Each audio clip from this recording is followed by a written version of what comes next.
Ask anybody about Subiaco Football Club and they'll tell you about a Saturday afternoon at the football.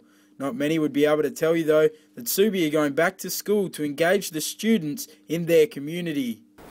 I think it all comes back to 2007 when the Footy Commission undertook a zoning review. There are a fair few areas on the east side of Wanneroo Road were zoned to Subiaco at that time. So they were Belgas and Westminster, all the areas now that we're running our programs in. So at that time, Subi was then responsible for delivering football programs into schools and building up the clubs and making sure kids were playing football in those areas. Figuring out, well, we're delivering clinics into schools where people are going along and delivering just traditional football clinics. And it wasn't actually assisting the schools to deliver their requirements, which is to get kids to go to school and all those sorts of things. So we started thinking that there must be a better way of getting people to get involved, using football as a vehicle to re-engage people in the community. In 2011, Subiaco trialled a hugely successful engagement program with students at North Balga Primary. I guess last year we became involved because we wanted to offer our Indigenous students another opportunity at leadership, and I guess striving towards not only leadership but a common understanding of where they need to go in life. So when Neil and Des came to see me about the program, I guess we talked about those main key elements and how it would fit in with the children at the school here. The attendance rates of some of the kids at primary school level was well below where it should be, and so a lot of the kids that we targeted in this program were called SAYA students, which is a student that's at educational risk because they're not coming to school. So what we did is we thought, okay, we'll use football and sport as an engagement tool to get the kids wanting to come back to the program. Today what we're going to do is we're going to look at, so when we go to the footy and we have to go and buy something to eat, we need to work out how much money we're going to need and how much money we've got to spend and how much change we're going to get when we start buying stuff when we go to the footy.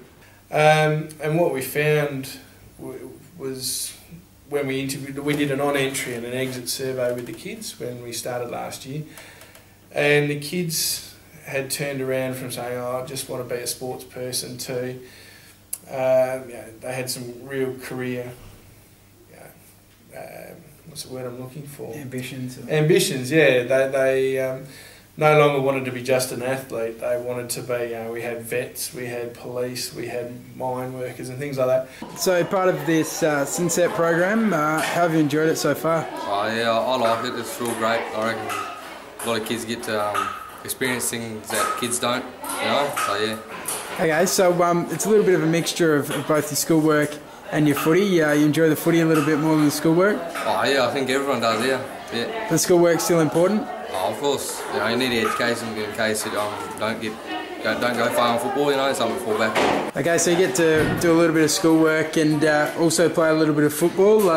You enjoy both of that? Yeah. Do you prefer playing the football, obviously? Are you any good at playing football? Yeah, but I also enjoy the education too, besides playing sports. You learn about, well, you actually learn as you're going on. In this program where change is just about the only constant, the high school students' all-important A-word, the most notable. Attitude. Attitude. Attitude. The kids at Balga Senior High School's progression so significant, they're even running their own session this afternoon. Actually at the moment learning how to be coaches and umpires themselves, to give them a few different pathways to hopefully play higher footy or get involved in the sport somehow. As you said, the kids taking the lesson themselves today. How have they gone so far? Yes, Winston, who's running the show today, he's quite the leader, and he's getting the boys to do push-ups left, right and centre, so he's demanding a bit of respect from him, so he's doing quite well today. And one man who does demand the respect of the kids is 1998 #1 draft pick Des Headland. who takes on an ambassadorial role in the program, as well as mentoring the kids. Just teach them a lot of different respect and leadership and coaching stuff for the kids, and hopefully we can get them down to one of the primary schools the next couple of weeks and they can take the session for themselves from younger kids. At a young age, who thought that you'd be learning how to coach a team? So the earlier they know a bit more about football than just getting out there and having a kick and kicking goals and doing those sort of stuff. You've got to learn a lot of the basic stuff about how you're going to be a good coach, what do you have to be a good coach. Subiaco Football Club has created a partnership with the David Wirrapunda Foundation, who supply local Aboriginal mentors like Stacey Morrish.